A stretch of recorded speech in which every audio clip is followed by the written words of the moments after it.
ነጣቂ ምናምን የሆነው ስለ ፍቅር ሲሉ ክብራቸውን ትተው እግዚአብሔር ይማረን እግዚአብሔር ይማረን።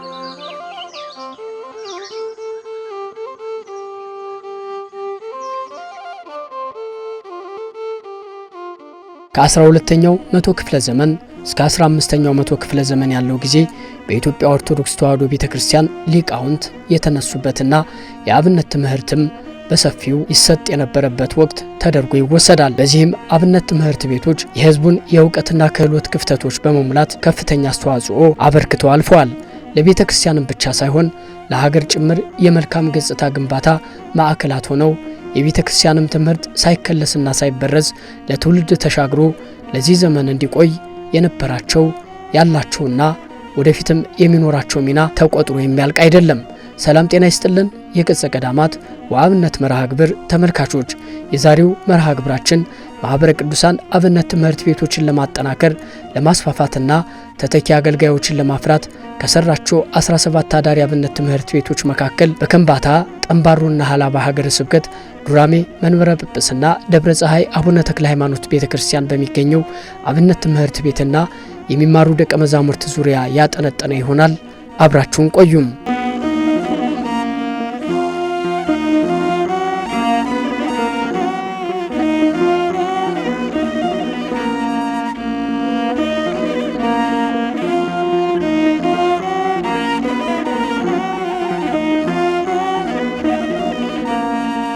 የከምባታ ጠምባሮና ሀላባ ሀገረ ስብከት አመሰራረቱ የሚጀምረው በ1997 ዓ.ም ታህሳስ ወር ላይ ነው። ሀገረ ስብከቱ በአጽራር ቤተክርስቲያን የተከበበ በብዙ ችግሮች ውስጥ ሆኖ ያለፈና እያለፈ ያለ ሀገረ ስብከት ነው። የአካባቢው ኦርቶዶክሳውያንም በጊዜያዊ ጥቅም ከሌሎች ቤተ እምነቶች የሚገጥማቸውን ፈተና ተቋቁመው በየኔነት ስሜት ስለ ሃይማኖታቸው ከፍተኛ ተጋድሎ በማድረግ ቤተክርስቲያናቸውን ጠብቀው ለትውልድ ያቆዩ ናቸው። ሀገረ ስብከቱ ከ100 በላይ አብያተ ክርስቲያናት ያሉት ቢሆንም በአገልጋይ ካህናት እጥረት ሙሉ አገልግሎት የማይሰጥበት ሀገረ ስብከት እንደሆነ ይነገራል። በሀገረ ስብከቱ በመንግስት አወቃቀር 2 ዞንና 1 ልዩ ወረዳ ነው ያለው። በአጠቃላይ ከተባረኩና አገልግሎት መስጠት የቻሉ አብያተ ክርስቲያናት 87 አሉ። ግን የተባረኩ ቦታዎች አሁን ቤተክርስቲያን እየተሰራላቸው ያሉት አጠቃላይ ወደ 117 ያይላሉ። ከዛ ውስጥ እንግዲህ ሙሉ አገልግሎት የሚሰጡት 87 ናቸው። ከዚህ አንዱ እንግዲህ ይሄው መንበረ ጵጵስና ነው። ይሄ አሁን አብነት ትምህርት ቤት ያለው ዱራሜ መንበረ ጵጵስና አቡነ ተክለ ሃይማኖት ቤተክርስቲያን ነው። ካህናቱን ቁጥር ብትጠይቅ በጣም ትንሽ ነው። የዲያቆናቱን ቁጥር ብትጠይቅ በጣም ትንሽ ነው። ይሄ የአገልጋይ ችግር ነው፣ የአገልጋይ እጥረት ነው። ሀገረ ስብከታችን ደግሞ እንደ እድል ሆኖ 2 ዞንና 1 ልዩ ወረዳን ነው የሚያቅፈው። እንደኛ ሀገረ ስብከት ተጀምሯል። በቂ አይደለም፣ በቂ ማለት አይደለም። በቃ የመጀመሪያ ባች ስለሆነ ደስ ብሎናል። በሀገረ ስብከቱ አብዛኛው የፕሮቴስታንት እምነት ተከታይ ነው ያለው። በፊት ያው አባቶቻችን አያቶቻችን ቀደምት ያሉ ሲናገሩ ሌላ እምነት አልነበረም። ግን የመጀመሪያው የፕሮቴስታንት እምነት እዚህ አካባቢ ተጀምሮ ነው የቀጠለውና ከዛ መነሻውን አብዛኛውን ሃይማኖቱን አስቀይረው አሁን ያለው አብዛኛው ፕሮቴስታንት እምነት ተከታይ ነው ያለው። በፐርሰንት ከፍተኛውን ቦታ ነው የሚይዘው። ከዛ ባሻገር የሙስሊም እምነት ተከታዮች ጥቂት ናቸው። እንግዲህ በመሃል ያለው የዚህ የኢትዮጵያ ኦርቶዶክስ ተዋሕዶ ቤተክርስቲያን እምነት ተከታይ ጥቂት ነው። አብዛኛው በዚህ ልክ ነው ያለው ማለት ነው። በሀገረ ስብከቱ ማህበረ ቅዱሳን በሀገረ ስብከቱ ያለውን የተተኪና የአገልጋይ ጥረት በመገንዘብ የተደራጀና ዘመናዊ አዳሪ አብነት ትምህርት ቤት በዱራሜ መንበረ ጵጵስና ደብረ ፀሐይ አቡነ ተክለ ሃይማኖት ቤተክርስቲያን በመገንባት ለሀገረ ስብከቱ አስረክቧል። ይህ አብነት ትምህርት ቤት ለሀገረ ስብከቱ የመጀመሪያ ሲሆን የአካባቢው ተወላጅ የሆኑ ከተለያዩ ወረዳዎች የተወጣጡ የመጀመሪያ ባሽ ደቀ መዛሙርትንም አስተምሮ ለማስመረቅ በዝግጅት ላይ ይገኛል። ይህ ደግሞ በአገልጋይ ጥረት ምክንያት ለማይቀደስባቸውና ከፍቶ የሚዘጋ ካህን ለሌላቸው አብያተ ክርስቲያናት ብሎም ለአካባቢው ኦርቶዶክሳውያን ምእመናን ትልቅ የምስራችና ተስፋ የሚጣልበት ተደርጎ የሚወሰድ ነው። ዛሬም በዕለተ ሰንበት እንኳን የተዘጉ ያልተቀደሱ ዕጣን ያልታጠንባቸው መቅደሶች አሉ። ወደ ገጠሩ ወጣ ብትል በወራ 1 ቀን በወራ የመታሰቢያ ቀን ብቻ የሚቀደሱ ደብራት በጣም ብዙ ናቸው። ይሄ ማለት የአገልጋይን እጥረት የሚያሳይ ነው። አሁን እንደኛ ሀገረ ስብከት እነዚህ ተማሪዎች ተምረው ወደ አገልግሎት ሲገቡ አትሊስት 15ቱም ተማሪ ለ15 ደብር መቅደስ ተከፍቶ እንዲዘጋ ቢያንስ አገልግሎት እንዲጀምር እርሾ ይሆናል ብለን እናስባለን። አብነት ትምህርት ቤቱ መጀመሪያ ከ2008-9 ጀምሮ ጥናት ሲደረግበት ነበር። ከዛ በኋላ ግን 2001 ላይ መሰረተ ድንጋይ ተጥሎ ማውሳን በጎ አድራጊ ምእመናን አስተባብሮ ለማሰራት ከሀገረ ስብከቱ ከአቡነ ሕርያቆስ የመሰረተ ድንጋይ የተጣለው ሐምሌ 19 2001 ነው። ከዛ በኋላ አመት ከተኩል አካባቢ ህንጻው ተጠናቋል። ህንጻው ተጠናቆ አገልግሎት ሳይሰጥ ከ3 አመት በላይ ቆይቷል። ይሄንን ከሀገረ ስብከቱም እንደ ዱራሜ ማዕከል ብዙ ጊዜ ውይይቶችን አድርገናል። ሀገረ ስብከት ጠቅላይ ቤተ ክህነትን ባጀት እናስመድባለን ብለው ቀድሞ የነበሩ አቡነ ሕርያቆስ ነበሩ የሀገረ ስብከቱ ሊቀ ጳጳስ።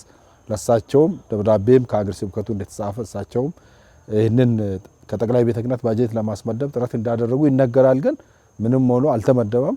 ከዛ በኋላ ነው ማውሳን ቢያንስ ለ40 ተማሪ ነው የአብነት ትምህርት ቤት የተገነባው።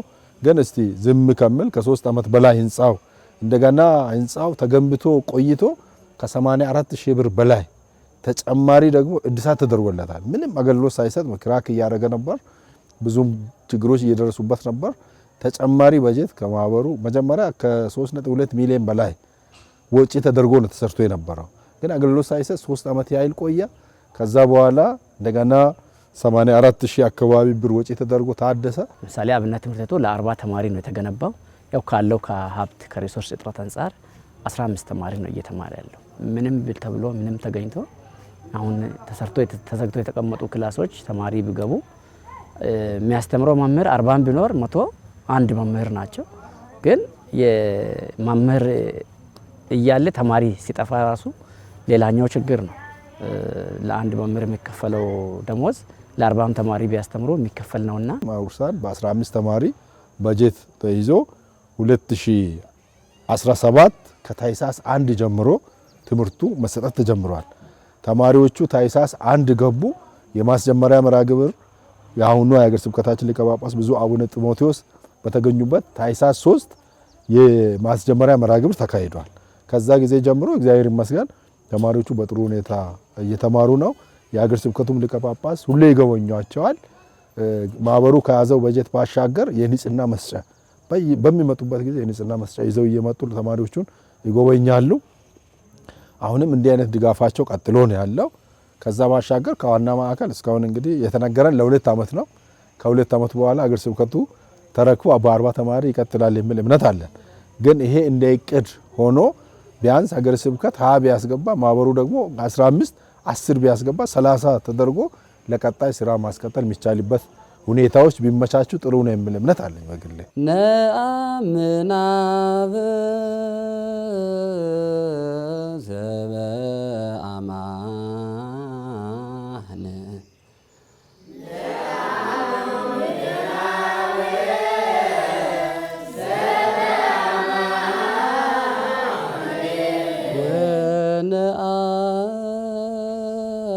ወነአምን ወልደ ዘበአማን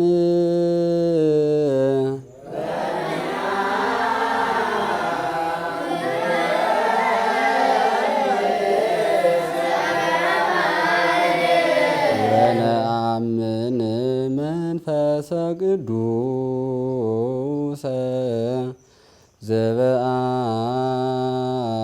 ዘበአማን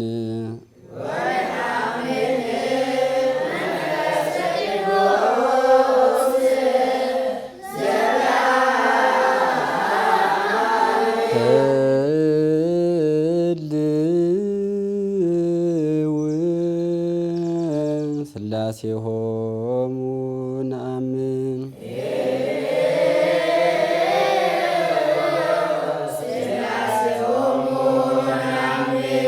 አብነት ትምህርት ቤቱ በቋንቋቸው የሚያገለግሉ የአካባቢው ተወላጆች የሚፈሩበትና አገልግሎቱን ለማጠናከር የሚረዳ ለአካባቢው ትልቅ ስጦታ ተደርጎ የሚወሰድ ነው። መምህር ዮሐንስ ሽመልስ የአዳሪ አብነት ትምህርት ቤቱን ተማሪዎች የደብሩንና ከተማውም ላይ ደቀ መዛሙርትን በማስተማር ለአካባቢው የአገልጋይ እጥረት መቀረፍ ኃላፊነታቸውን እየተወጡ ያሉ ናቸው።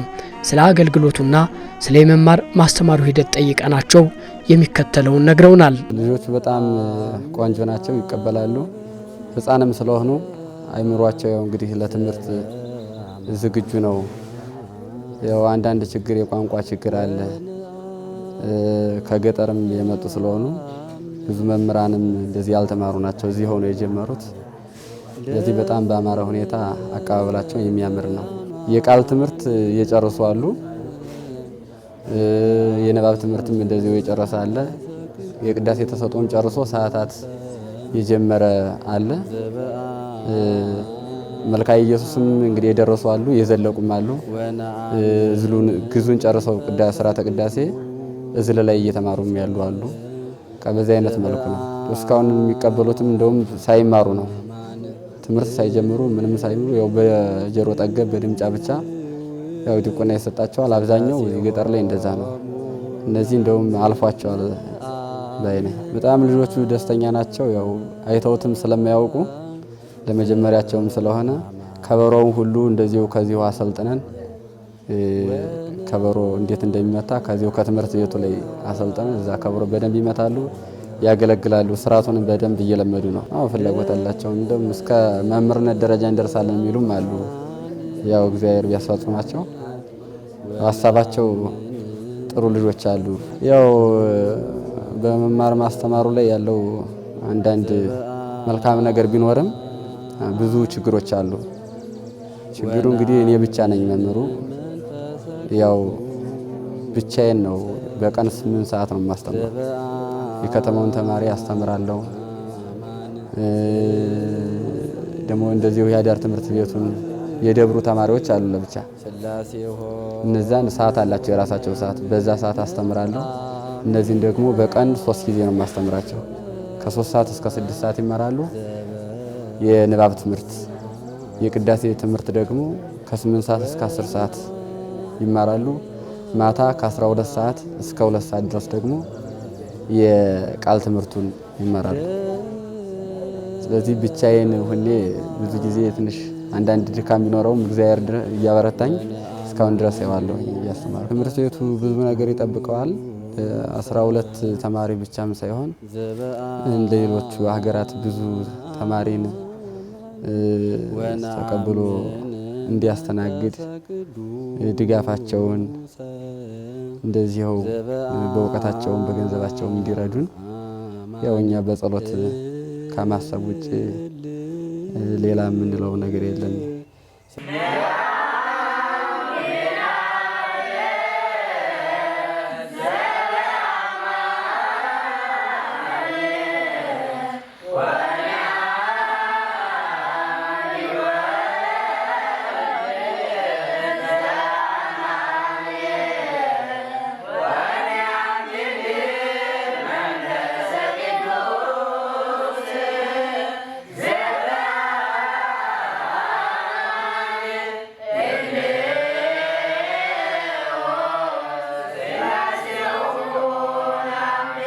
መሰረታዊ የክህነት ትምህርት ግብረ ዲቁና ማለትም ንባብ፣ ስርዓተ ቅዳሴ፣ የቃላት ትምህርት፣ ዜማና ቅኔ በዚህ አብነት ትምህርት ቤት ይሰጣል። ትምህርት ሃይማኖትና ተያያዥ ስልጠናዎችም በአብነት ትምህርት ቤቱ ከሚከናወኑ ተግባራት መካከል ዋነኛዎቹ ናቸው።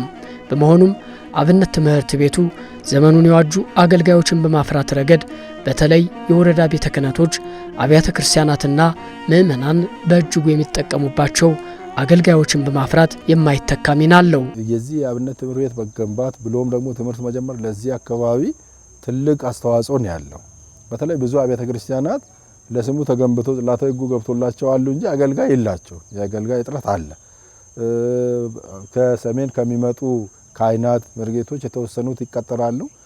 የበጀት ደግሞ እነሱን ማኖር የማይችል በጀት ላይ ተቀጥረው መቆየት ስለማይችሉ ጥለው ይሄዳሉ። ዝግ ነው እየሆኑ ያሉት። አሁን ቅድም ከገለጽኩት ከ87 አብያተ ክርስቲያናት በወር አንድ የሚቀደስባቸው አሉ፣ በአመት አንድ የሚቀደስባቸው አሉ። ከዛ ከ87 ውስጥ ራሱ ማለት ነው በየሳምንቱ የሚቀደሰው ከ27 አሁን ወደ 31 ያህል ነው እንግዲህ በየሳምንቱ አገልግሎት የሚሰጡት።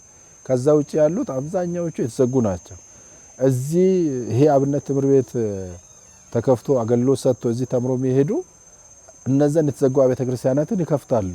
ወደ ገጠሩ ወጣ ብትል ትንሽ ከተማ አካባቢ ላይ የእግዚአብሔርን ቃል መስማት ይኖራል። አሁን እንዳልኩ ሰንበት ትምህርት ቤቶች ህፃናትም ቢሆኑ በትንሽ ያገኟትን እውቀት ያካፍላሉ። ግን ወደ ከከተማ ኤሪያ ወጣ ስትል ወደ ገጠር ስትገባ ቤተክርስቲያን ሄዶ ተሳልሞ መመለስ ለራሱ ትልቅ ነገር ነው። አገልጋይ ስለሌለ መማር ስለማይችል የቅዳሴን ድምጽ የሚሰማበት ስለሌለ ካህን ስለሌለው የሚባርክ በቃ ሄዶ ተሳልሞ የግሉን ጸሎት አድርጎ ሲመለስ እጅግ በጣም ደስ ይለዋል። ቤተክርስቲያን በመኖሯ ስለሆነ ማለት ነው። ይሄ ምእመን አሁን የተከፈተ ቤተክርስቲያን ላይ መጥቶ አገልግሎት ቢያገኝ ምን ያህል ደስ እንደሚለው ማሰብ ቀላል ነው። አሁን ወጣ ብለን ብናይ በስብከት ኬላዎች ተምረው ለመጠመቅ የተዘጋጁ ምእመናን አሉ። ከአንድም 2-3 ቦታ አንዱ ጋር 50-40 አባወራ አለ፣ አንዱ ጋር 90 አባወራ ደርሷል። አንድ ግለሰብ ቤት ቁጭ ብለው ነው የሚማሩት። እነዚህ ሰዎች አሁን ቤተክርስቲያንን ማግኘት ይፈልጋሉ። ቢያንስ መቃኞ እንዲተከል ይፈልጋሉ፣ ካህን ይፈልጋሉ፣ ዲያቆን ይፈልጋሉ። ግን ይሄን እድል ልትሰጣቸው ከቻልክ ትችላለህ። ማትችልበት ምንም ማድረግ አትችልም። አይተ ወይም ደግሞ በሰንበት ሄዳ አጽናንተ አስተምረ የእግዚአብሔርን ቃል ነግረህ ከመምጣት ውጪ ማለት ነው። እነዚህ ምእመናን መቃኞ ተሰርቶ ቤተክርስቲያን ተሰርቶ ጽላተ ሕጉ ገብቶ ካህናት ሄዶ አገልግሎት ቢሰጡ አስብ። በአንድ ልጅ ስላሴ ልጅነት መላእክት በሰማይ ምን ያህል ይደሰታሉ ነው የሚለው 40-50 እሱ ብዙ ነው። ስለዚህ ገጠሩ አካባቢ ብትሄድ እውነት ለመናገር እጅግ በጣም የአገልጋይ እጥረት፣ የካህናት እጥረት፣ የሰባኪያነ ወንጌል እጥረት፣ የዲያቆናት እጥረት በቃ አንዳንዱ ጋር ደግሞ መቅደስ ብላይ የሚታይባቸው ጽላተ ሕጉ እዚህ ውስጥ አለ ወይ ብላይ ለማመን የሚከብድ በቃ በልቡ ስላመነ ደሳሳ ጎጆም ውስጥ አድርጎ አምልኮን ይፈጽማል። እንደዚህ አይነት አካባቢዎችን ገጠሩን አካባቢ ማውሩሳን በሚያደርገው እንቅስቃሴ ብዙ በጎ ምእመናን የሚሰሩት ስራዎች እጅግ በጣም የሚደነቁ ናቸው። በአሁን ሰዓት ራሱ ከተማሪዎቹ የመጡት ከየወረዳ 2 ተመርጠው ነው የመጡት። 15 ተማሪዎች ናቸው የተመረጡት። እንደ ወረዳ ቤተ ክህነት ነው ያየነውና እንደ አጥቢያ ስናይ ደግሞ በጣም ብዙ የተዘጉ ቤተ ክርስቲያናት የሚከፍቱ ወደፊት በዙር ተመርቀው ሄደው አገልግሎት የሚሰጡ ይኖራል። በተለይ ደግሞ አሁን ከሚማሩት ራሱ ተማሪዎች ስናይ አብዛኞቹ የቋንቋ ችግር ያለባቸው ነገር ግን እዚህ ከመጡ በኋላ ተምረው ዳዊት መድገም የቻሉ እየቀጸሉ ያሉ ከቋንቋም ችግር እየተላቀቁ ያሉ እነዚህ ደግሞ ተመልሰው ሄደው እዛ ጥሩ የሆነ አገልግሎት ይሰጣሉ የሚል እምነት ነው ያለን። ከዛ ባሻገር ጎን ለጎን ኮርሶችንም ልንሰጥ በዚህ ዓመት አቅደናል። በቢጋሩም በሁለተኛ ዓመት የሚሰጣቸው ኮርሶች አሉ። እንደ ኮሚቴም ተነጋግረናል። ከሀገረ ስብከትም ጋር ይህንን ጨርሰናል። ይህንን ኮርስ እንሰጣቸዋለን። ሄደው አገልግሎት የሚሰጡት ሁኔታ ግን በጣም በከፍተኛ ሁኔታ ነው የሚጠበቀው። በዚህ ልክ ነው እንግዲህ አገልግሎቱ ከከተማ ሄዶ በሰንበት ወይም በወር በዕለተ ዝክሩ ቀን ቀድሶ ይመጣል። እሱም አገልጋይ ካለ ነው። ከሌለ ሰንበትም እንደተዘጋ የሚያልፍባቸው እድሎች ስላሉ እኔ ካህናት ላይ፣ ዲያቆናት ላይ፣ ሰባኪያነ ወንጌል ላይ በተለይ በቋንቋ ለሚያስተምሩ ሰባኪያነ ወንጌል እኔ ከድሮ በተሻለ በሰፋ መልኩ አገልግሎት መስጣት ቢቻል ጥሩ ነው ብዬ አስባለሁ። በተለይ ከወጣ ብሎ ከኢትዮጵያ ውጭ የሚኖሩ በጎ አድራጊ ምእመናን ያው ባላችሁበት ሆናችሁ የምታገለግሉትን አገልግሎት የመጀመሪያው እግዚአብሔር ይቀበላችሁ። እኛም ደግሞ በአገልግሎቱ እጅግ በጣም እየረካን ስላለ ከዚህ የበለጠ አገልግሎት የሚሰጡበት እድል ቢኖር ማህበሩ በየቦታ ገጠር ገብቶ ያለውን ችግር ሲያሳይ አምን ብለው ተቀብለው የሚያደርጉትን አገልግሎት በጣም ከማመስገን ወደ ኋላ ምንል አይደለም። ግን ደግሞ በቂ እንዳይሆናም በዚሁ አጋጣሚ ለማሳየት እንፈልጋለን።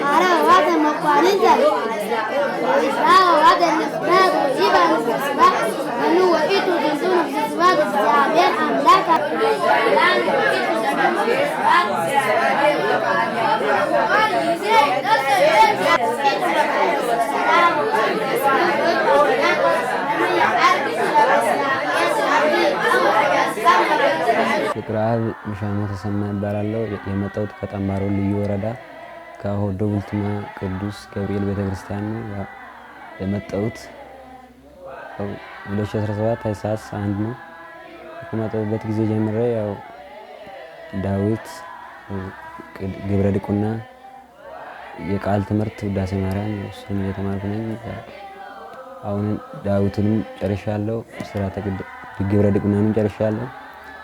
የቃል ትምህርቱንም ጨርሻለሁ። ሰዓታት እየተማርኩ ያው በተቻለኝ መጠን እየቀጸልኩ ነኝ። እየተማርኩኝ ወደፊትም እያጠናሁ ነኝ። ያው እየተማርኩ ነኝ። ያው እንዳቅሜ ያው እያጠናሁ ምን እየሆንኩ ያው ቅዳሴንም ግብረ ድቁናውን ጨርሻለሁ። ውዳሴ ማርያምንም የቃል ትምህርት ማለት ነው እሱንም ጨርሻለሁ። ዳዊትንም ጨርሻለሁ። ሰዓታት እየተማርኩ ነው። ያው በሌላ ቦታ ምናምን ሲቀደስ ያው እኛ ደብር የማይቀደሱ ቅዳሴ የማይቀደሰ ምን ሆኖ ነው ካህናት ያልኖሩ የሌሉበት ምክንያት ምንድነው ምናምን ብዬ ሳስበው ያው አንደኛው የካህናትን ለመቅጠርም ደሞዝም የለም። ያው ባጀቱ ማርጌታዎችንም ለመቅጠርም ያው ባጀቱም ደሞዝም ስለሌለ ያው በዛ ምክንያት ያው የተማሩ ዲያቆናትም የለም። ያው ካህናትም የለም። ያው ቤተሰቦችም ያው እዚህ እንድማር ፈቃደኞች ናቸው። ያው ፍቃድ ጠይቄ ነው የመጣሁት። ያው የደብራችንም ሰበካ ጉባኤም ሁሉም ፈቅደውልኝ ያው ወደ ምናምን ብለው ያው አገልጋይ ምናምን የለም እዛ ተምረህ መጥተህ ታገለግላለህ ብለውኝ ነው የመጣሁት። ያው እንደዚህ ሆኖ ያው እዚህ በመማሬ ደስተኛ ናቸው።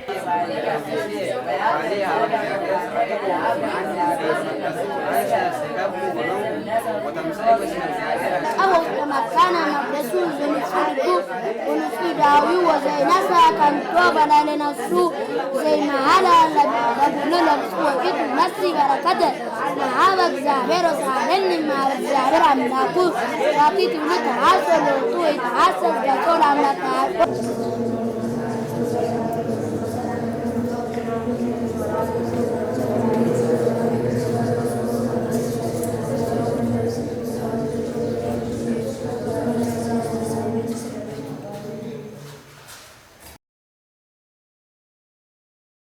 ስሜ አብሰማኝ ተስፋ ይባላል። የመጣሁት ከቀዲዳ ጋሜዳ ነው። ቅዳሴ እዝል ገብተናል። ንባብ 33 ላይ ነን። ውዳሴ ማርያም አንቀጸ ብርሃን ላይ ነን። ጠዋት ከ3 እስከ 6 ሰዓት ንባብ እንማራለን።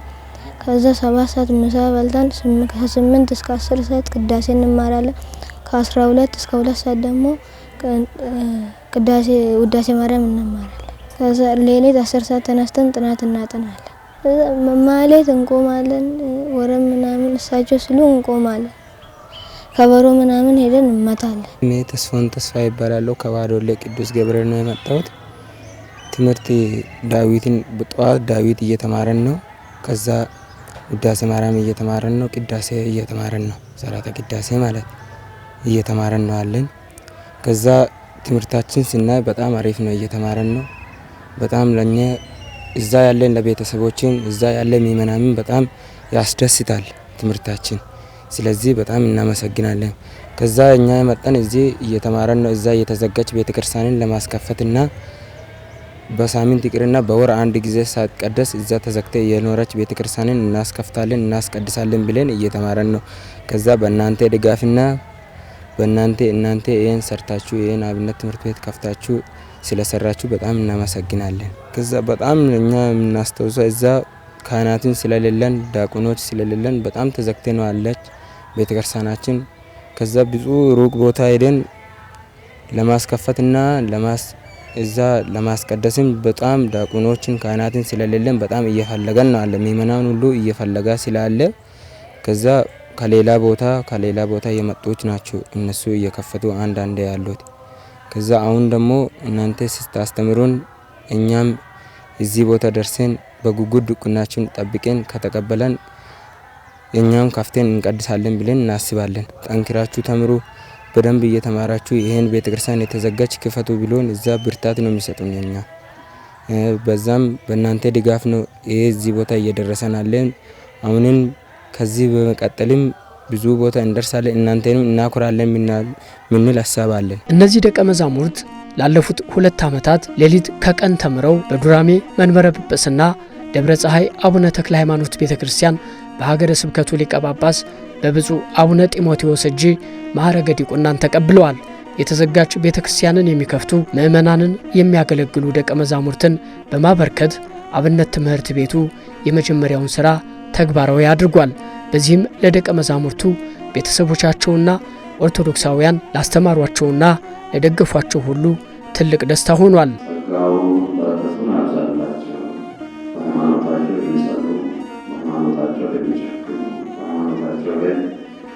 ፍቅርና ሰላምን የሚያወጡ ወላጆቻቸውን የሚያከብሩ አባቶች እነሱ በላይ ያሉትን ካህናትን፣ እነሱ በላይ ያሉትን መምህራንን፣ እነሱ በላይ ያሉትን ጳጳሳትን፣ እነሱ በላይ ያሉትን ፓትርያርኮችን የሚያከብሩ አድርግልን። ጸጋውን አብዛላቸው፣ ፈተና ሰውራቸው፣ አገልግሎታቸውን ወደደ ተቀበልልን።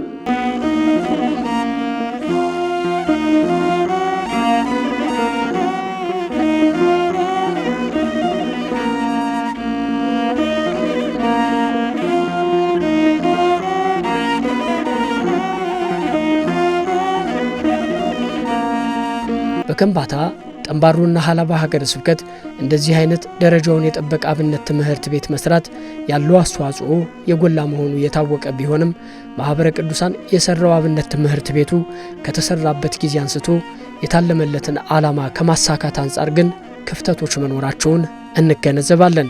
አካባቢው በቀደምት የክርስትና ጥንካሬው ስሙ የሚነሳ እንደመሆኑ መጠን አሁን ላይ ደግሞ የአማኙ ቁጥር እየቀነሰበትና የአገልጋይ እጥረት ያለበት ሀገረ ስብከት ነውና በእጅጉ ትኩረት የሚያስፈልገው ነው። የቤተ ክርስቲያን ምንጭ የሆነውን አብነት ትምህርት ቤት በመጠበቅና በመደገፍ ክርስቲያናዊ ግዴታችንን እንወጣ መልእክታችን ነው።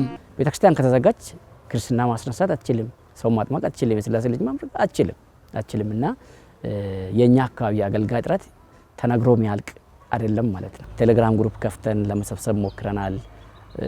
ሴንስ አድርጎ አክሴፕት አድርጎ የሚሳተፍ ሰው በጣም ትንሽ ነው። በጣም ድጋፍ አደረገ ከተባለ አድጎ ለወጣባት ደብር ብቻ አስተዋጽኦ ያደርጋል። ይሄ በተለይ በደቡብ አፍሪካ ያሉ የዚህ አካባቢ ልጆች ላደጓት ደብር ብቻ የሆነ ነገር ያደርጋሉ። ግን ምንም የሌለ ገጠር ግን ማንም አይደርስላትም። ስለዚህ ዋና ማዕከል ከኛ ማዕከል ከዱራሜ ማዕከል ጋር አብሮ በሚሰራው ስራ ላይ ነገም አገልግሎቱን በዚህ መልክ በሚዲያ በማህበሩ ቴሌቪዥን እንደዚህ ወጣ ብሎ ሲወጣ የሚያይ የትኛው የዚህ አካባቢ ተወላጅ ሆኖ ክርስቲያን የሆነ ሰው አካባቢውን ተመልሶ እንዲያይ ጥራችንን እናስተላልፋለን። ሌሎችም ቤተክርስቲያን አቲናት የገጠር የከተማ ብሎ የለም፣ የደቡብ የሰሜን ብሎ የለም። ሁሉም ለሰማያዊ መንግስት ስለሆነ የምንሰራው ለሰማያዊ መንግስት የሚያስብ ሁሉም ሰው ገጠርም ከተማም ያለችው ቤተክርስቲያን ናት። አገልግሎት መኖር አለበት። ሰው የሥላሴ ልጅነትን ማግኘት አለበት፣ ስጋው ደግሞ መውሰድ አለበት ብሎ የሚያምን ሁሉም ሰው ለዚህ አገልግሎት ከድሮ በተሻለ መልካም አገልግሎት እንዲሰጥ ቀና አስተሳሰብ እንዲኖረው ገንዘቡን ለቤተ ክርስቲያን እንዲለግስ በዚህ አጋጣሚ ጥሪዬን ማስተላለፍ ፈልጋለሁ። በእርግጥ አሁን በ15 ተማሪ አገልግሎቱ ጀምሯል። ነገር ግን እቃም ቤትም ሰው ካልሰራበት ካልተጠቀመበት ይበላሻል። በመጀመሪያ በማርሻን አስተባባሪነት ሙሉ እቃ ነው የገባው። 40 ተማሪን 2 መምህርን ይዞ የሚቀጥል ነው የገባውና እነዛ ቁሳቁሶች አሁን ዝም ብለው ነው ያሉት። በቆይታ ቁጥር ደግሞ አገልግሎት ሳይሰጡ ሲቀሩ ይበላሻሉ። ከዛ ባሻገር ቢያንስ ከ15 ተማሪ አልፎ የታቀደለት 40 ተማሪ ቢገባ አድማሱ ይሰፋል። ቅድም ከየወረዳ 2 ነው የመጣው። አሁን 40 ቢያንስ ለ14 እንደዚህ ብናካፍል ከ3 እስከ 4 ተማሪዎች ይመጣሉ ማለት ነው። ስለዚህ አድማሱ ይሰፋል። ከዛ አንፃር ምናልባት የሚመለከታቸው በጎ አድራጊዎች ይሄን ጉዳይ ደግሞ ጉዳይ የሚሉ አካላት ይሄንን ለማስቀጠል ከሀገረ ስብከት ከማውሳንም ከቤተ ክህነት መዋቅርም አጠቃላይ ጉዳዩን በደንብ በትኩረት ቢያዩና በ15 የጀመረውን ለቀጣይ እንደ እግዚአብሔር ፈቃድ ለ2019 እንዲህ ሲቀጥል በ40 ተማሪ የሚቀጥልበትን ሁኔታ ቢያመቻቹ ድጋፍ ቢያደርጉ የሚል ሀሳብ አለ። በተለይ በአሜሪካ በቨርጂኒያ አካባቢ የሚኖሩ ክርስቲያኖችን ከልብ እናመሰግናለን። ለምንድን ነው የምናመሰግናቸው? ትላንት አብነት ትምህርቱን አሰርተው አሁን ደግሞ የተሰራው አብነት ትምህርት ቤት ተዘግቶ መቀመጥ የለበትም፣ ተማሪ ገብቶ መማር አለበት ብለው ሀብታቸውን መድበው ከልጆቻቸው ቀንሰው ለቤተ ክርስቲያን ቅድሚያ ሰጥተው ገንዘባቸውን በዚህ ልክ ሰጥተው እዚህ መጥተው 15 ተማሪ መማር ማለት ቀላል አይደለም። ምክንያቱም የ15 ቤተ ክርስቲያን ችግር ይፈታል። እንዴት ነው ችግር የሚፈታው? አንደኛ አገልግሎት ይሰጣል። ሁለተኛ የአካባቢው ልጅ ነው እየተማረ ያለው፣ የአካባቢውን ቋንቋ የሚችል ልጅ ነው። እዚህ ተምሮ እዛ ሲሄድ በቋንቋ ነው አገልግሎት የሚሰጠው። ስለዚህ የቤተ ክርስቲያንን አገልግሎት በቋንቋ ሲሰጥ ሌላ ቋንቋ መስማት ማይችል የአካባቢ ምእመን ወይም ህብረተሰብ በሚሰጠው አገልግሎት በራሱ ቋንቋ ስለሚማር እጅግ ደስተኛ ይሆናል። አንድም ሁለተኛ የሥላሴን ልጅነት በጥምቀት ላጣው ህዝብ ይሄን አገልግሎት ይሰጣል። ወንጌል በቋንቋ ያስተምራል። ሌላም ተው ብዙ ነው ማለት ነው። አገልግሎቱ ብዙ ነው። ስለዚህ በጎ አድራጊዎችን ከልብ እናመሰግናለን። ከሰሜን አካባቢ የተማሩ ማርጌቶች መጥተው እንኳን ለማስተማር ቢመጡ በቋንቋ ስለማይግባባ ቶሎ ይሄዳሉ፣ ጥለው ይሄዳሉ። ምክንያቱም ዳና ዋልክ ዳና አደርክ የሚል ሰው አያገኝም። ይሄን ችግር የሚፈታው ማን ነው? ቋንቋውን የሚችል ቁጭ ብሎ የተማረ ነገ ከዚህ ወጥቶ እንኳን ሲያስተምር የአካባቢን ልጆች ለማስተማር ትልቅ እድል የሚሰጥ ስለሆነ የአሜሪካ የቨርጂኒያ አካባቢ ክርስቲያኖችን ከልብ እናመሰግናለን። ወይፈኑ ለጋራ ደታ መቅደሱ ወይዝግር ለከ ኩሎ መስዋዕተከ ያብከ እግዚአብሔር ዘከመ ልብከ ونتفسح بعد نوتك ويفصم لك እግዚአብሔር ኩሎ ስእለተከ ويسطوهم ሰማይ መቅደሱ እምንቱሰ በአፍራስ ወበሰረገላት እምንቱሰ ተአግዙ ወርቁ እግዚኦ አድኅኖ ለንጉሥ